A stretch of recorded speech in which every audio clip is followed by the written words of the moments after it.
வணக்கம். நான் இன்றைக்கி கேவர் மாவு சேமியா பண்ண போகிறேன். அது எப்படி பண்ணான்னு பார்க்கலாம் வாங்க. ஃபஸ்ட்டு ஒரு பேக்கெட் சேமியாவை நான் இந்த மாதிரி கேவர் மாவு சேமியா தான் அது.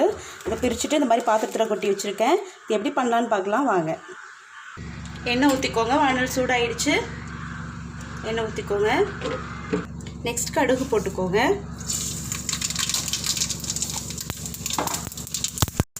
இப்போது காஞ்ச மிளகா போட்டுக்கோங்க. 2 காஞ்ச மிளகா போட்டிருக்கேன்.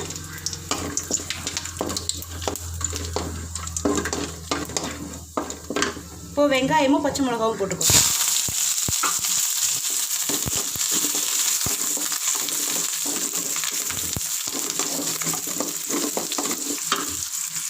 இப்போது ஒரு பச்சை மிளகா, கொத்தமல்லி தழை கொஞ்சோண்டு போட்டுக்கோங்க. நல்லா வதங்கிடுச்சு. இதிலே நம்ம என்ன பண்ண போகிறோம்னா மஞ்சள் தூள் போட்டுக்கோங்க. மஞ்சள் தூள் ஒரு 2 சிட்டை அளவு போட்டுக்கோங்க. அதிகமாக போட வேண்டாம்.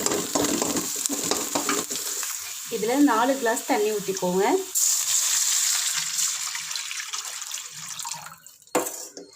ஒரு பாக்கெட் சேமியாவுக்கு கரெக்டாக இருக்கும் இந்த 4 கிளாஸு.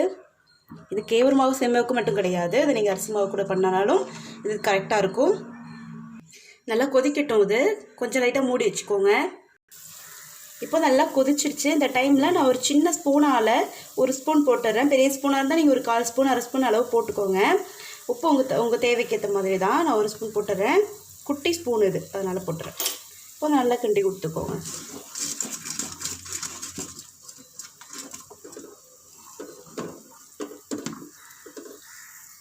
இப்போ நம்ம சேமியாவை அதில் போட்டுக்கலாம். உப்பு கரெக்டாக இருக்குது அந்த அளவு, ஒரு ஸ்பூன் உப்பே. இப்போ சேமியாவை இப்படி போட்டுக்கோங்க.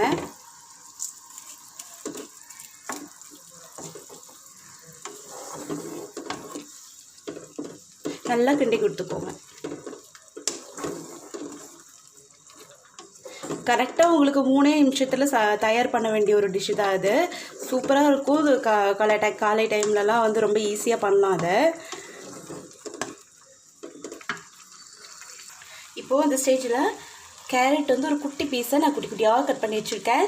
ஒரு சின்ன பீஸ் எடுத்து அதுவும் பொடி பொடியாக கட் பண்ணி வச்சுருக்கேன். அதை போட்டுக்கோங்க. இது இஷ்டம் இருக்கிறவங்க போட்டுக்கோங்க, இல்லைன்னா போட வேண்டாம். எனக்கு ரொம்ப பிடிக்கும் இந்த மாதிரி போட்டால். வெஜிடபிள் போட்டாலே பிடிக்கும். இதில் நான் வந்து கேரட் மட்டும் குட்டி குட்டியாக கட் பண்ணி போட்டுறேன். ஒரு கலர்ஃபுல்லாக இருக்கும் பார்க்குறதுக்காகலாம். இது ரொம்ப வேகக்கூடாது அந்த கேரட்டு, அதனால நான் வந்து கொஞ்சம் தண்ணி சுண்டினதுக்கப்புறமா நான் போட்டிருக்கேன்.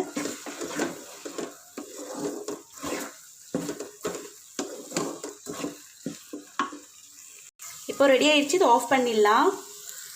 நம்ம கேவர் மாவு சேமியா ரெடி ஆகிடுச்சு. இங்கே பாருங்கள் எவ்வளோ டேஸ்ட்டாக இருக்குது தெரியுமா.